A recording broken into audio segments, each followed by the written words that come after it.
It's very important to talk about erotic transference, and it's very important to understand that as a patient and a clinician as well. And I'm really not trying to make this, into a psychology video, though it is sounding that way. I'm trying to make it into a more personal video about what happened to me, how I feel raped now and violated by two psychologists. Well, actually three, but two in particular, because the third one, Dr. Jeffrey Fortgain, did not encourage my sexual relationship with my psychologist, Dr. Barberia.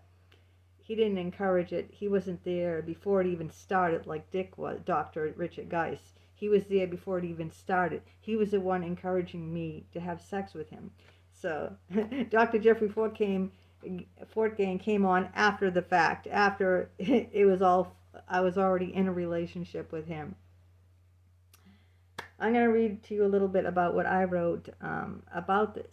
In order to explore the patient's sexual fantasies, the clinician must first work through his own countertransference, his own stuff, his own feelings, his own reactions toward the patient.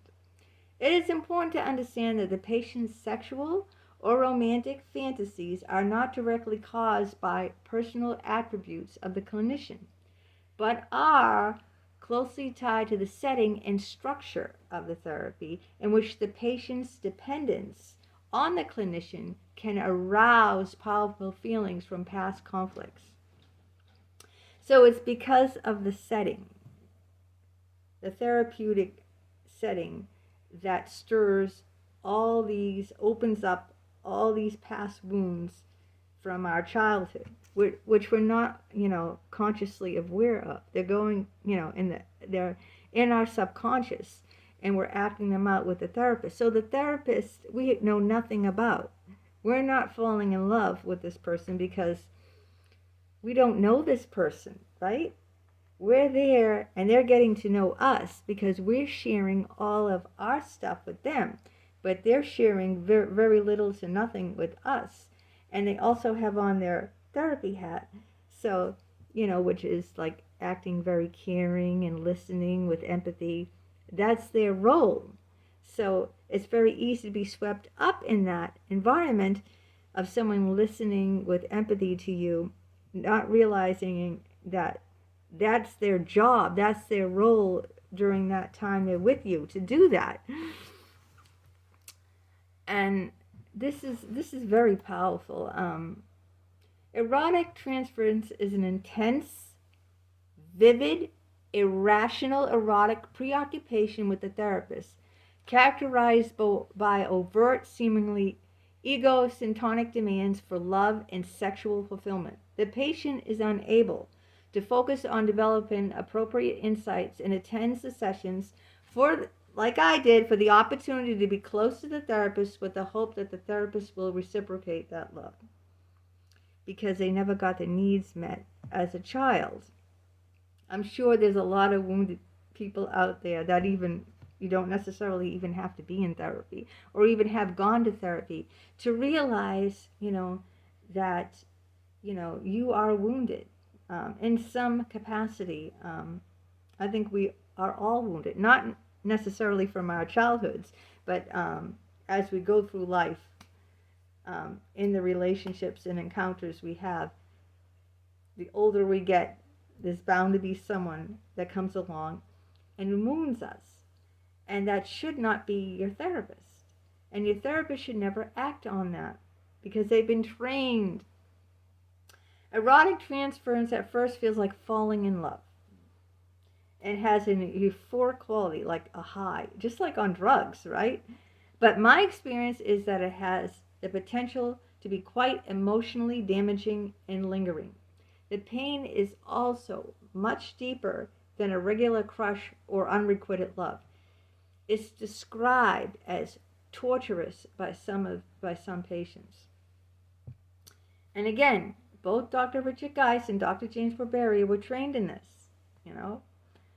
but they both exploited me by giving into the erotic transference instead of analyzing it in their therapy and in my therapy under supervision.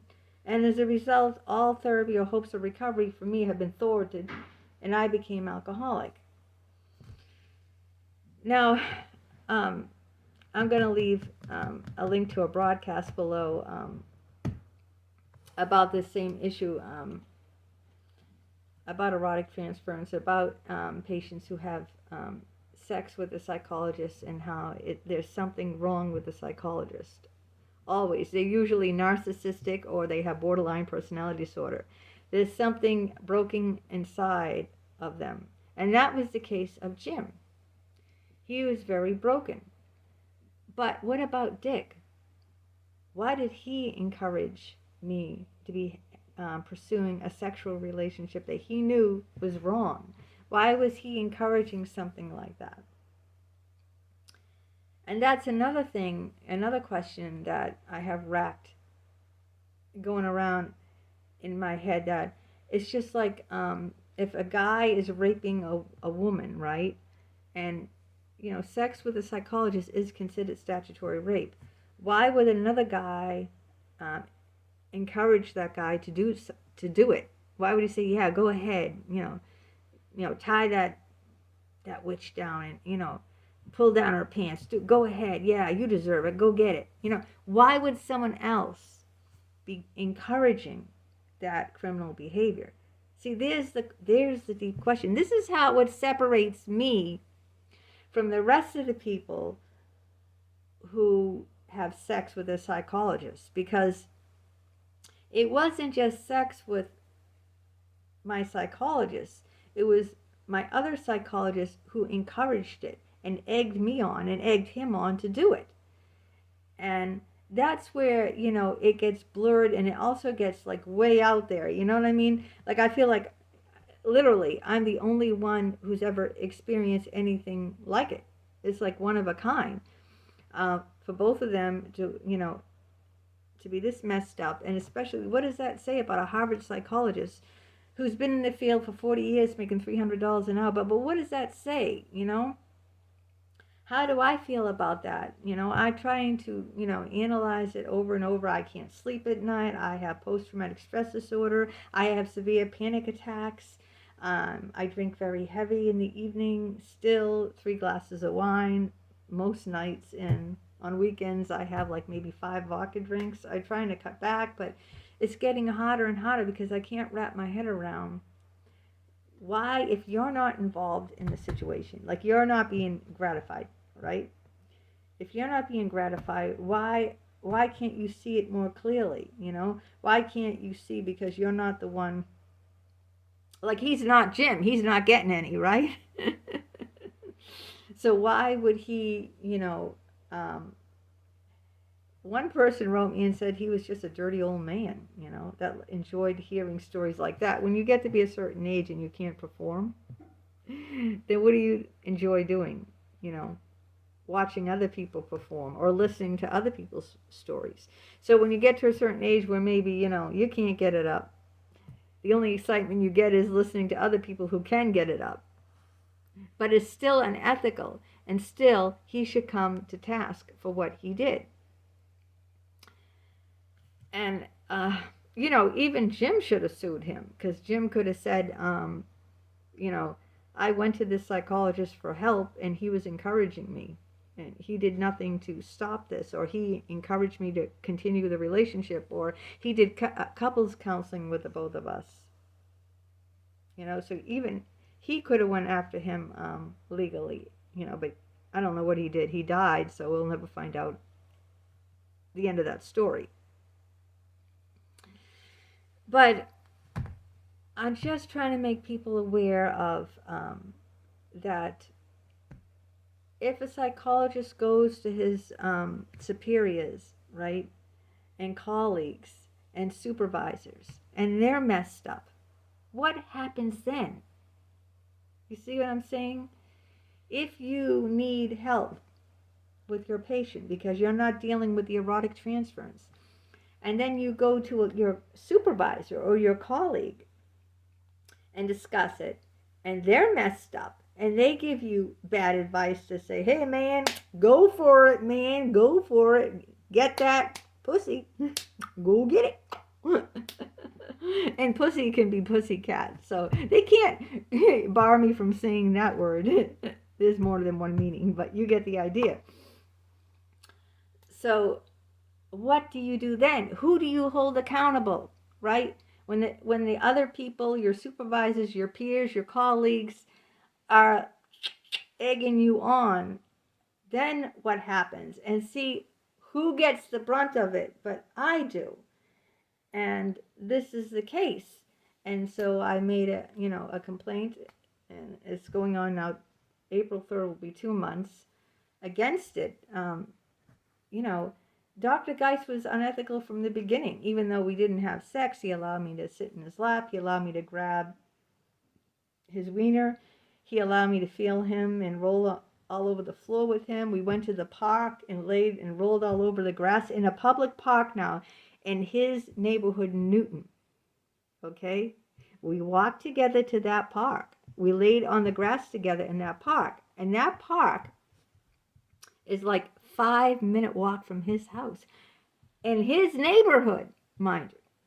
He could have ran into someone who knew him and saw him laying in the grass with a 22-year age difference. I mean, I was 22 years younger than him, so I'm not a young woman. This happened a while ago anyway, when I was in my 40s.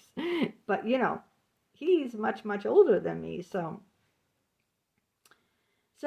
I just want to educate people that, I guess the point I'm trying to make today is that it's not just the clinician who needs to be up to date and ethical and moral. It needs to be the person then that clinician is seeing, their supervisors, their colleagues, the people that they go to and talk about this stuff with. If they're messed up too, you see what I'm saying? Like if a child has divorced parents and they go to their mommy and their mommy tells them something bad, and then they go, oh, well, I don't know if I can trust mommy. Let me talk to daddy. And then daddy tells them something bad too. Then, you know what I mean? They try to go to the superiors, the people they trust, and they're messed up. How does the child learn? Where do they, where is this, coming from? Like, what do they do? If I go to my boss and my boss tells me something to do something wrong, and I'm going to him because, I'm at a loss. I don't know what to do. I'm at a loss, and I go to him because he's my boss. He's getting paid more money, and he has more experience, and he's supposed to be helping me. And then he messes me up because he's messed up. That's why I don't trust any more psychologists. I will never trust another psychologist again because of what happened to me. What happened to me put me in a position that you can't trust anyone, even your supervisors, even the psychologist that's going for therapy and talking to supervisors. You cannot trust them.